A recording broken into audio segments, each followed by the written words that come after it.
Is Dave Filoni about to save Star Wars? I have an answer, and it may shock you.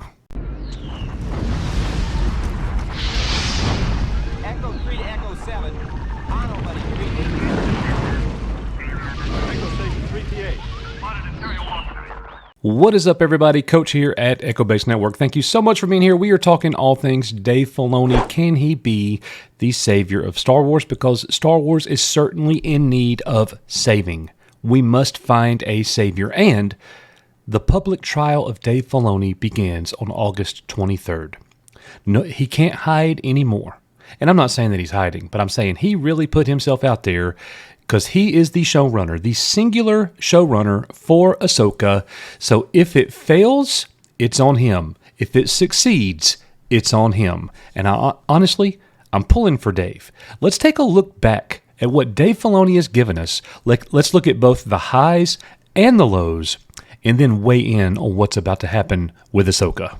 Dave Filoni has made some great additions in the Star Wars universe since he has been there. Many people are supporters of Dave Filoni because he is the heir apparent to George Lucas.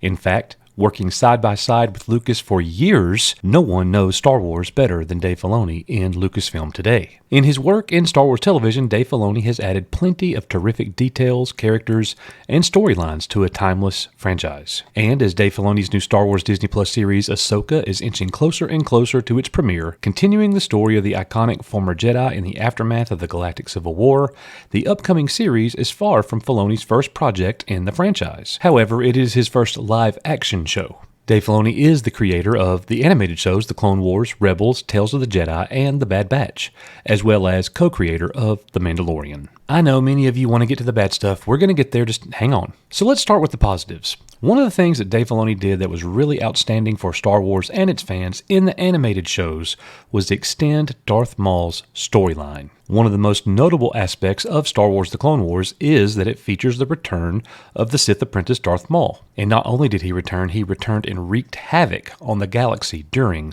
the Clone Wars, as he was seeking revenge against both Obi-Wan Kenobi and Darth Sidious. Filoni's first Star Wars series, The Clone Wars, took a one-dimensional villain in Darth Maul from the prequel trilogy and turned him into one of the most compelling characters in the entire franchise. Score 1 for Dave. Another thing that Dave Filoni did to benefit all Star Wars fans is going deep inside Mandalore and its culture. And you can see the impact that has had on us today with The Mandalorian, especially Season 3, which I know was a downer, but all of the lore and all of the backstory was extremely important for Mandalore.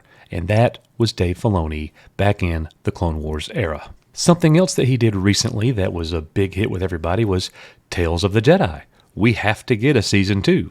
That Ahsoka arc, and especially that Dooku arc, mwah! Chef's kiss. That was great. Thank you, Dave. Do it again. Something else that Dave Filoni was basically solely responsible for was something that's wildly popular with Star Wars fans and that love the lore and the backstory and especially the animated shows, and that is the Mortis arc. One of the biggest swings that the Clone Wars ever took was the Mortis arc. Comprising 3 episodes in Season 3, this arc saw Anakin Skywalker, Ahsoka Tano, and Obi-Wan Kenobi stumble upon an uncharted planet that was home to 3 personified representations of the Force: the Father, the Son, and the Holy Daughter.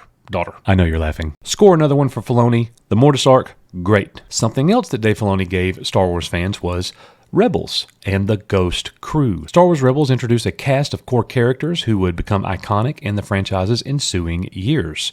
The crew of the Ghost includes Hera Syndulla, Kanan Jarrus, Ezra Bridger, Sabine Wren, Gara Zeb Aurelios, I'm from the South, deal with it, and Chopper. Over the course of 4 seasons, these characters became beloved for their well-rounded personalities and epic contributions to the Star Wars franchise. Going off script on this one of the things that Dave Filoni did for me personally as a Star Wars fan, I was one of those typical older fans that did not appreciate the prequels until the Clone Wars. Now I love the prequels. Thank you, Dave Filoni, for making me love Hayden Christensen's Anakin Skywalker because I fell in love with the character in the Clone Wars. Because they're pretty much the same guy. And it was fantastic.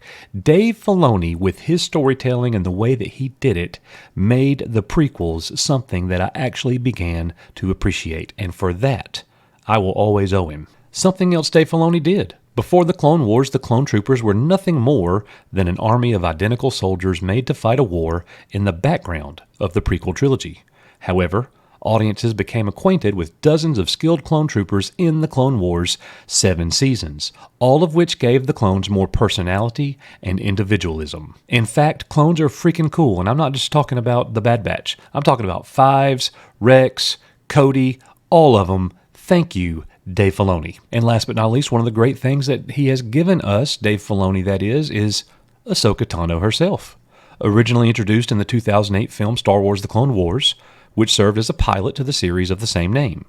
While she instigated plenty of controversy with her introduction, Dave Filoni worked hard to redeem Ahsoka's character in fans' eyes and proved incredibly successful. So there's the good things. So all of you black pills, here we go. Here's your negatives. Let's go. One of the big reasons that fans do not like Dave Filoni is because they blame him for single-handedly destroying the EU. As you all are aware, the expanded universe is something that is wildly popular among Star Wars fans, especially those who read and appreciate the novels. Many of those fans point their finger at Filoni for being the person to destroy all of that canon. They blame Dave Filoni for turning the EU into Legends. Other fans say things like he relies too heavily on fan service to carry some of his stories, that a lot of his work seems to be like fan fiction, particularly in the way that he crams his overpowered characters like Ahsoka into every project he can get his hands on. And even though we've already mentioned the Star Wars novels and things, they say that Dave Filoni, rather than adapt EU stuff, that he will strip it for parts and put it in a bastardized machine, thus killing the original stories that they came from. And we might actually be seeing that with Ahsoka. How much heir to the Empire are we actually going to see? Well, I will say this.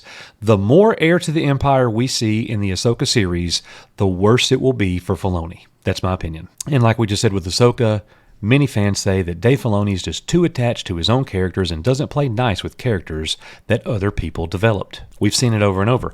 Dave Filoni's characters and Dave Filoni's Star Wars more important than George Lucas's Star Wars. So what does all of this mean? It means that, honestly, Dave Filoni was an exceptional animated storyteller. We know that. He has accomplished that. Was it all great? No. But he's given us some of the very best Star Wars that we've ever gotten.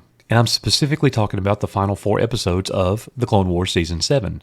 That was Dave Filoni. For me, that's right up there, right below the original trilogy pretty much.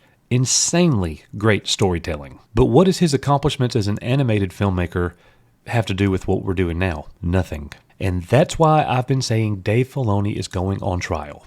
Dave Filoni has been sitting and watching Jon Favreau pretty much run The Mandalorian. He's been his wingman, he's been his co-pilot, but he's not been in the driver's seat. All of that changes now with the Ahsoka series. Dave Filoni, his show, his character, his way, there's nowhere to hide. If it's great, it's on Dave. If it's terrible, it's on Dave. We are about to find out. But Ahsoka is so incredibly important. And I said this in the video that I came out with yesterday. It's important because it can create connections that no other show thus far has been able to do. Ahsoka can have the Rebels connection, the Clone Wars connection, the original trilogy connection, and even the prequel trilogy connection. If he can pull that off on camera in 8 episodes, he has won me over. Many fans will come back to the franchise, and don't let this be a one-off. If he demonstrates the ability to make great live-action Star Wars, give it to him and let him go. I can promise you this. When I see it, I will be honest, and I will tell you exactly how I feel. A lot of fans just want to hate it no matter what. A lot of fans just want to love it no matter what. I'm going to tell you exactly what I think as I watch it. Personally, I'm pulling for Dave. I want the show to be great. I want to enjoy every freaking moment of it. That's what I hope. I don't know if that's what I'm going to get, because they've been fooling me a lot in the last several years. Thank you for being here at Echo Base Network. Greatly appreciate you. Make sure that you catch our live streams on Thursdays, Saturdays, and we even have member streams on Sundays. So join our member family as well. As we always say here, we are your Echo Base Network. May the Force be with you, and I'll see you on the next one and on August 23rd. Later, guys.